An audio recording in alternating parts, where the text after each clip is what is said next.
Last week I showed you guys my near 50 square foot dream garden bar that we built 5 years ago in lockdown. Absolutely no expense was spared with this build. We built it solely to have parties. But as time's gone on, my circumstances have changed and Mother Nature's actually started to take its toll on this shed.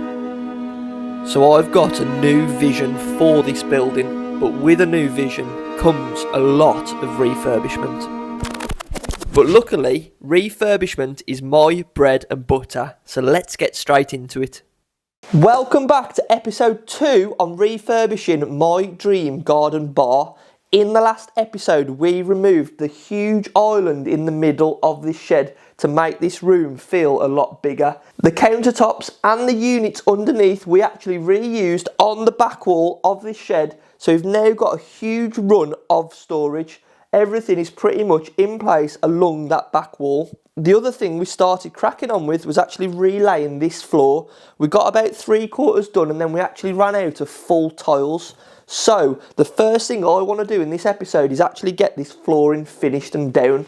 To do that, we need to remove the flooring from my business room and actually use it here in the main part of the shed. So I'm going to set you guys up on a time lapse. We're going to absolutely tear apart my business room, which is not going to be ideal, but it's got to be done to move forward. Let's get straight to it.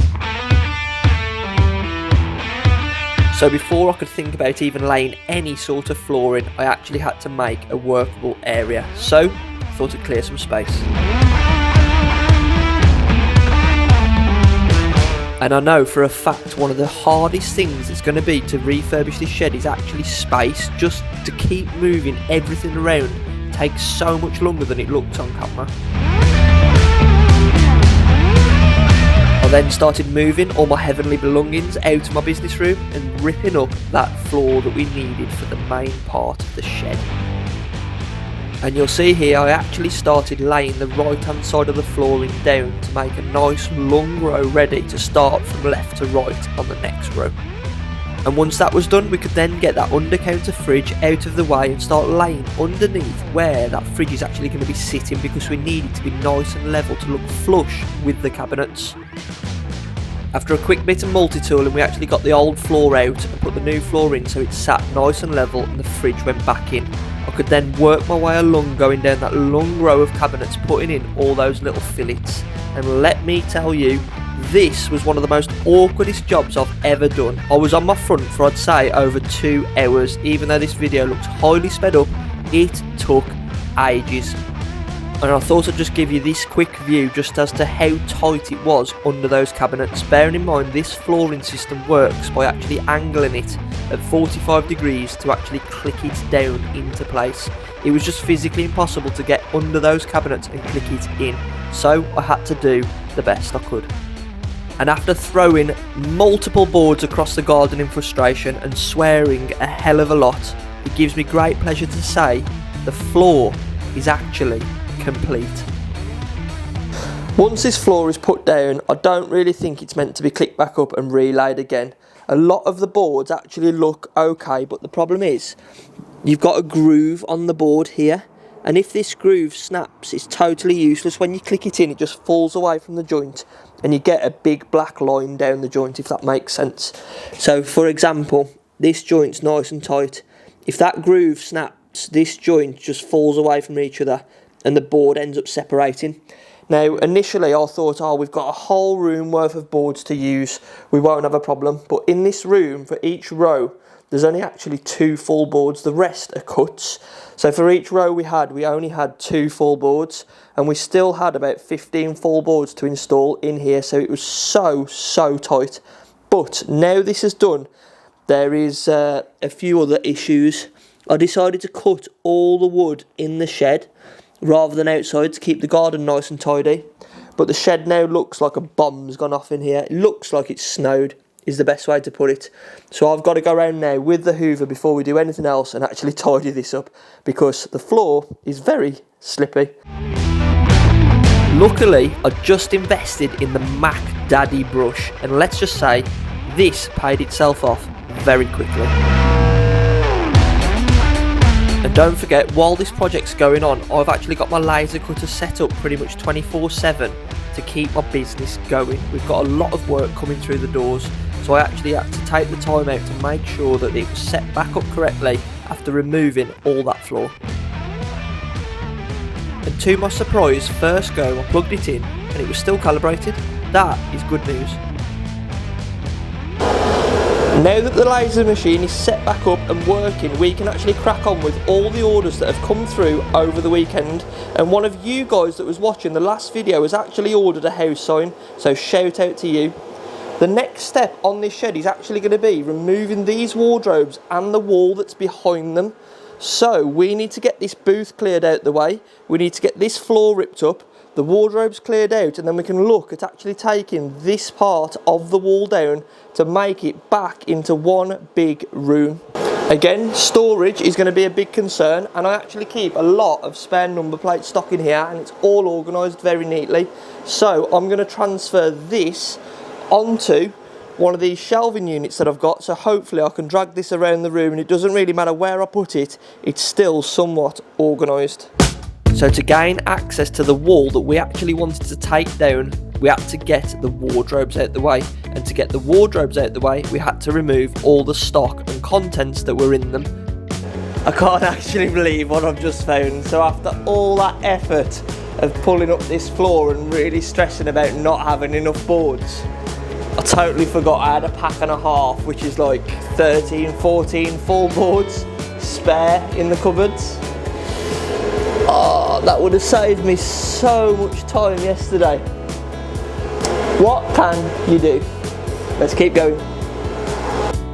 And now that the stock and my tools are out the way, I could then look at getting the wardrobe doors off. These were held on by 3 hinges, one top, one bottom, one in the middle. We had 4 doors to take off. Fairly simple stuff. The shelves I'd actually put a few supports in because they normally hold my acrylic, and they were a little bit harder to find screw holes, but they soon came out. And just like that, the wardrobes were out the way, and that revealed the wall that we wanted to take down. Unfortunately, there's 2 sides to a wall. With one side now clear, we had to tackle the other side, which involved removing the booth. Now there's some serious weight to this booth, but luckily it comes apart in 5 pieces. And once I had it out the way, I then had to find a way to store it. The shed was quickly running out of space. But we managed to fit it just into that lower section of the flooring, giving us access to that raised platform that needed to be removed. And this flooring was no different to the flooring we'd just done in the other room. It simply clicks up and clicks back, revealing the underlay. We then remove the underlay and it reveals the plywood, and the plywood was held in by about 3 million screws, which took me a very long time to find, but we got it done. Once the plywood was up and out of the way, it then revealed the frame and the stilts that the actual floor was built on. I slowly started cutting these away with the chop saw to make it easy for myself and getting them out piece by piece. And eventually we had a clear floor with a wall that was accessible both sides. I was just about to start smashing the wall up, and then I realised the telly was still on it, so I also took that down. Oh my days, that was some serious graft. There is so much wood there. I'll show you a clip outside now of how much wood we've just removed from this shed, and it's a ridiculous amount. But we have now got a bare wall minus a few plug sockets. So I just need to disconnect these plug sockets, and then we can start knocking this wall out, which is going to really open things back up again. Let's get these plug sockets dewired, capped up, and let's get to knocking this wall out. To get the socket out the way, I just used a flat bladed screwdriver, undid the screws, pulled that as far away from the wall as possible. We then used the claw of the claw hammer to start making holes in the plasterboard. I could then get my fingertips in and start pulling that plasterboard away from the wall in as big as pieces as I could to take it round to the front and drop it in the skip. Well, there's one side of the wall off, and if you look closely you can actually now see into the business room. We have got daylight coming through. Let's get the other side of this board off, and then hopefully this should open it right up. This is just too tempting not to do this. Give me 2 seconds. Oh my god, that board hurts, man. That's thicker than it looks. and after a solid dose of concussion I could actually carry on ripping the plasterboard off the other side of the wall. I'd also managed to make a few creepy friends along the way. And well, let's just say the garden was looking more like World War II, but we're going to get round to that very shortly.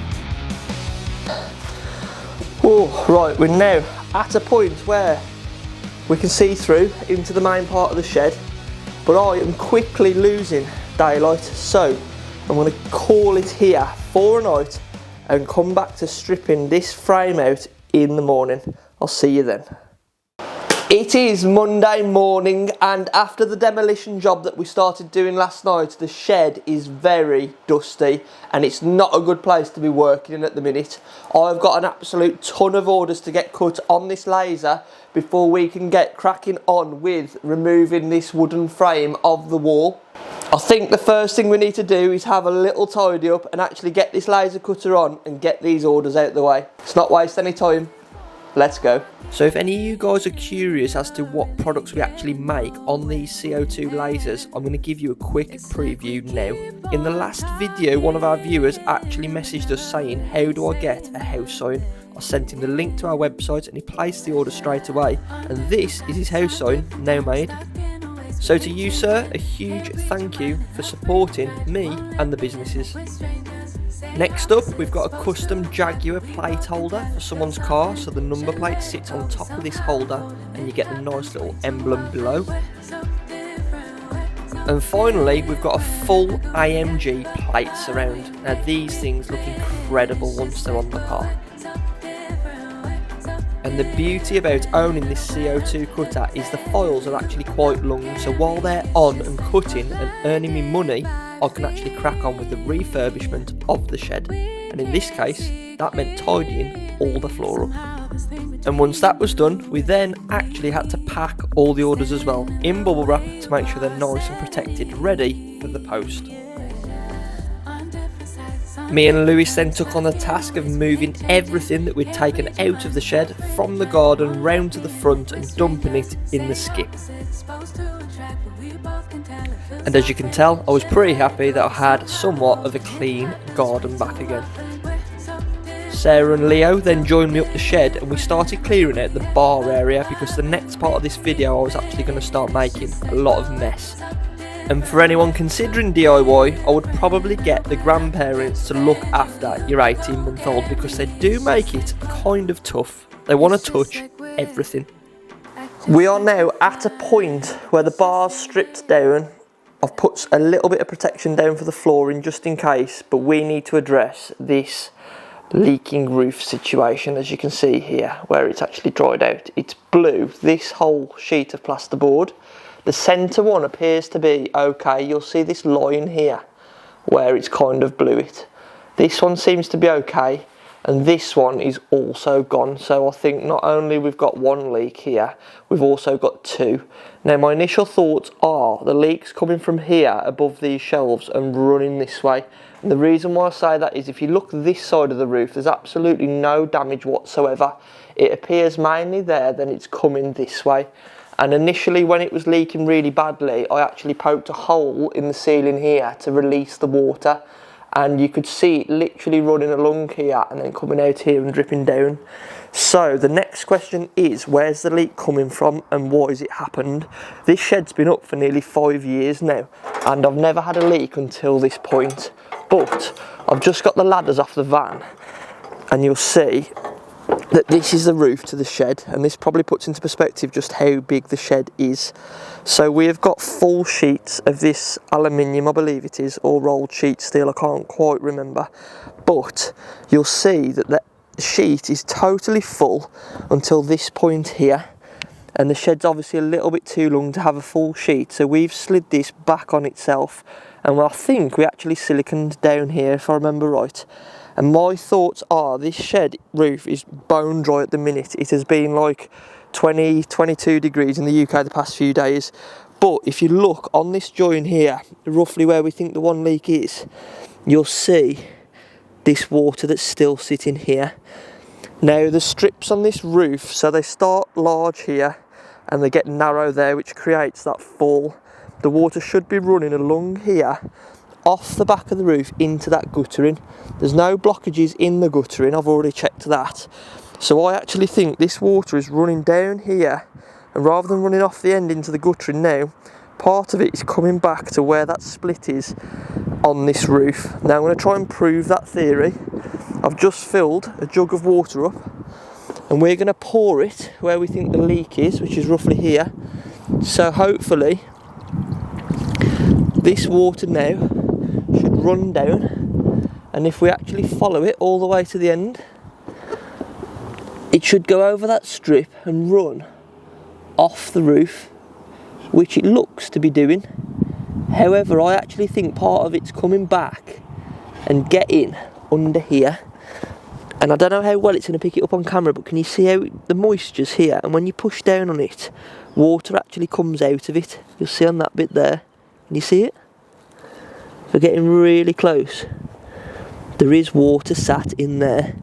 So my thoughts are, if we take out these screws along here and have a look underneath and do a bit more further investigations, it should hopefully reveal more, or we should see damp plywood below.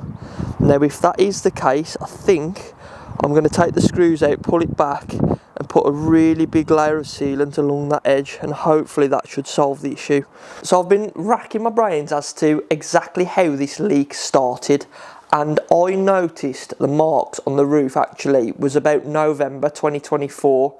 Obviously we're now in April 2025, so it has been on and off for like 5 or 6 months intermittently.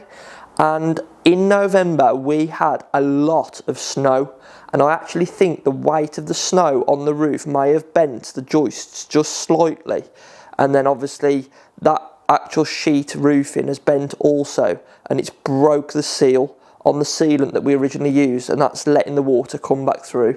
That's my working theory at the moment. Right, before we go balls to the wall in ripping all this roof down, I've actually took 5 minutes to just think about a different option that we could take. We now know where the leak is, and it's accessible from on the roof, so we don't need to come from the inside. These 2 boards are water damaged, they've had water sat on them, but they're far from completely gone. They've just bowed a little bit because of the weight of the water. So I'm thinking if I can find the rafters by taking a little chunk of the plasterboard out, running a line down and attaching some new plasterboard screws just to pull that sag back up. We're repainting this ceiling anyway white. I don't want the black anymore, I want it quite bright in here for the new layout.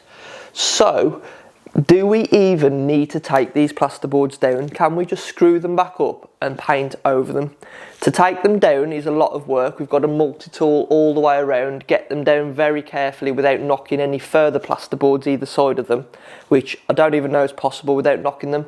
We'd then have to put a new board up, re-scrim, and then have it replastered and repainted. That alone's a day's work, easily, if not longer with drying times. So I'm thinking if we can keep these boards, repair the leak from the roof, and just refurb these almost, put them back into place, screw them up, I think we might just get away with it and save ourselves a fair bit of time. I'm going to give it a go. We're going to risk it. Let's get some screws in there and see if we can pull it back up. And out came the plasterboard screws, and it was time to fix this sag. I ended up using about 10 screws in each board just to pull it back up into its original resting place. And once the boards were fixed, it was then time to fix this leak on the roof. We didn't want these boards coming back down again anytime soon. You'll see from this clip here just how bad the water regression was on the roof. When I put any sort of weight from my feet on top of it, it would just simply squirt water out, and that should not be happening. I'm going to have to use Waterman's pliers, because I've lost mine, I've had to buy some new ones. I'm going to have to use the Waterman's pliers to try and manually wind these off. We're then going to have to use a load of sealant to seal it, and I've brought this stuff in specific because it's going to be applied to damp surfaces, which we know it's damp up there. That will then create a seal on those 2 sheets, sealing the roof. We can then apply flashing on the joint just to be double safe that it's going to create a seal. And then once all that's done, I've actually brought some new self-tappers with rubber seals but with a different head on it, so we can actually put the new head on the gun and get those back into the roof. Let's get up there and let's get this leak finally fixed. So to start fixing this leak, I firstly had to take all the screws with those special heads on the end out of the tin, and that was easier said than done. Some of these had been in a fair few years and were very rusty. I was actually using a ratchet for this process rather than the gun, because I didn't want to round those heads off. And with those screws out the way, it then gave me access to be able to pull back that tin and assess the damage from underneath. Now, there was a lot of water in there and the plywood was damp, and I actually can't see any sealant from when we originally did that overlapping. I actually don't think we sealed it at all, and I have no idea why, so I think it's time to actually seal it and make sure that this shed roof is never going to leak ever again. I ended up using the waterman's pliers and a Stanley blade to actually raise the tin just enough to slide the silicone sealant underneath. Once that was in place, I could then remove those tools and it would actually push the tin nice and flat on top of the other piece.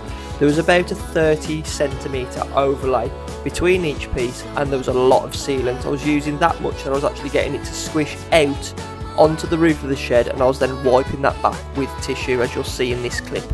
This whole process took about an hour, but I wanted to make sure that it was done correctly. And after getting very sticky fingers, I actually stood back and admired the work. I was hoping that this may possibly be enough to solve this leak, but to make sure, I actually thought we'd flash over the top of everything we've done as well. All the gluing is now done, the sealant's all the way down. I've made sure to use a lot and I've let it bleed through past the panel, so it's almost squidged out onto the next upper panel. So I know that there's enough in there. If that leaks now, I'll be very surprised. However, just to be doubly safe, I've brought some 225mm flashing, and I'm now going to run a strip of that flashing all the way along this connecting joint. That sealant was going off as I was wiping it up. It is that hot on this roof. It's scorching. So let's get this on, get a nice firm seal along there, and then fingers crossed that is going to be the shed roof completed. Let's go. And for anyone that's never used flashing before, you just simply peel the back off, push it down, make sure it's nice, smooth and flat, and that should, in theory, create quite a good seal.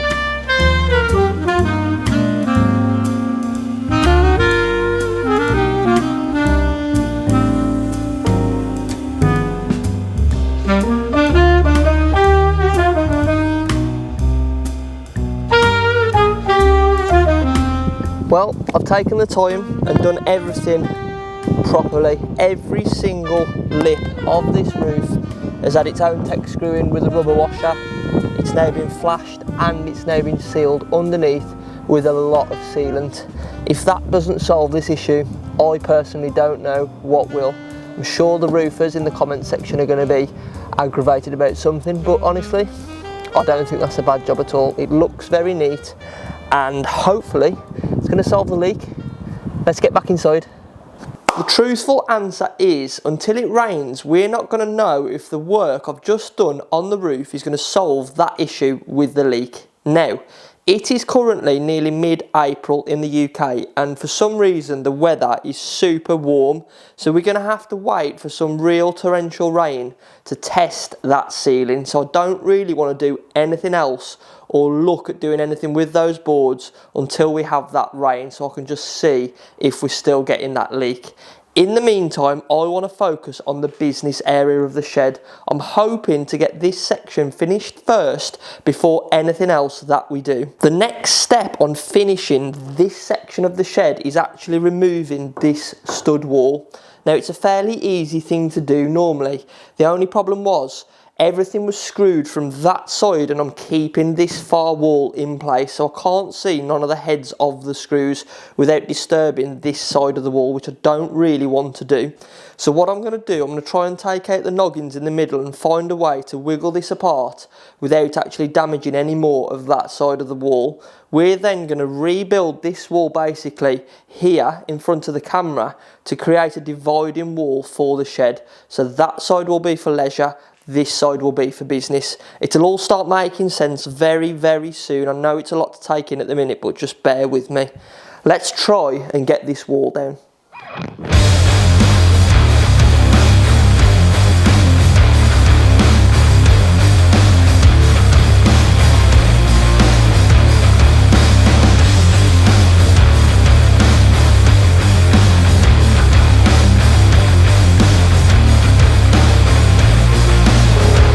One of the biggest things left to do on this shed is actually moving all the lights around. We're going to try and do this without causing too much mess to the ceiling. We are going to have to cut a few patches out, but we're going to try and keep it to a minimum. So at the moment we have got a lot of switches here that control a lot of different things, and actually some of these switches are going to end up going because we're going to make the wiring more simple. We have got this switch here which is going to control everything in our business room. So we've got 6 spotlights at the end, 2 in the middle, and we're going to install 6 here and actually get rid of this light, and that one switch is going to control everything. Obviously we're going to have a wall here, so we're then going to want spots in here. At the moment we've only got 2 spots which were originally over the bar. Those spots are going to be extended down here, so we're going to have 4, and then we're going to have another row of 4 and another row of 4, so that will give us 12 in total for this room. These hang down lights are going to be completely scrapped, they're going, and we're going to cut the wiring back to here, which is then going to have a drop down light for the media wall that we want to install here. I managed to get a light really cheap earlier on this week, and I'll show you that later on when we get to it. And then the final step is these clouds. So these clouds are also on a switch. We need to pull all these clouds down ready for the new spotlights to go in. We also need to install a light for the dartboard, which is moving from there to here. We're going to be throwing darts here. We're going to have a couch there with a media wall here. So in order for all this to happen, we need some space, and as I keep saying in every video, space is really tough in this shed, even with the size that it is. It is a lovely day outside again today, and I think we should open the bifolds and get everything here moved outside so we've got a nice walkable space. Now, Brandon from my local electrician, who's a really good friend of mine, he's actually who sold us the van that we've just completed on the channel earlier on this month. He's going to come and give me a chuck rewiring all these lights. I'm fairly good with electrics, but I still want a professional here to make sure that it's done correctly. The last thing I want is this shed setting on fire. Before Brandon comes, I've got to go to Screwfix and get a load of materials for him. We've got to get this lot outside and get all that cloud stripped off so we can start putting in the holes and the wiring for the spotlights. Wish me luck. Let's go. So once the contents of the shed were outside and out of the way, I then had access to start ripping down the cloud off the ceiling. Now you'll see that it left a lot of glue, residue and even bits of fluff still on the ceiling. And in the later clip, while Brandon is cracking on with the spotlights, I actually got the sander out and started sanding the ceiling back flat, ready so we could start applying some paint at a later date. Brandon undertook the mammoth task of moving and relocating certain switches to the new layout for the lights. He installed 12 spotlights in the main room and also a further 6 in the business room, and this went fairly smoothly. The spotlights that we're installing actually had settings on them to change the colour of the white that was coming out of them. So in the business side of the shed, I wanted it really bright and clinical, ready for when we were making products and photographing them. And then in the other side of the shed, I went for a more warm, homely feel. So we adjusted the lights accordingly. And the craziest thing is, this clip sped up to be about 30 seconds, but in reality, installing these spotlights and getting everything right took a whole day's labour.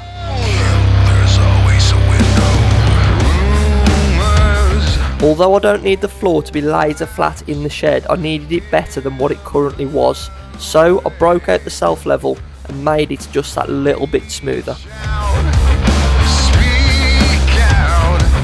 As you can see here, this is a great example of that warmer white that we were going for in the personal side of the shed. And finally, I went to Selco and picked up all the timber and plasterboard ready to build this new stud wall. Oh my god, what a video this has been. Over the past 2 weeks we have got so much done on this shed. I am hoping that we have fixed the leak on the roof. All the spotlights and electrics have been done and installed by Brandon. Thank you very much, over the moon with that job. We have also just been and picked up all the materials from Selco, ready for the next video, where we are going to start getting this stud wall in place. The next video, you're going to see some huge transformations on this shed. This is the last stage now of ripping it out, and now it's time to start putting it all back together. Thank you so much for watching this video. If you've enjoyed it, give us a like. If you haven't already, hit that subscribe button for future updates on the next videos.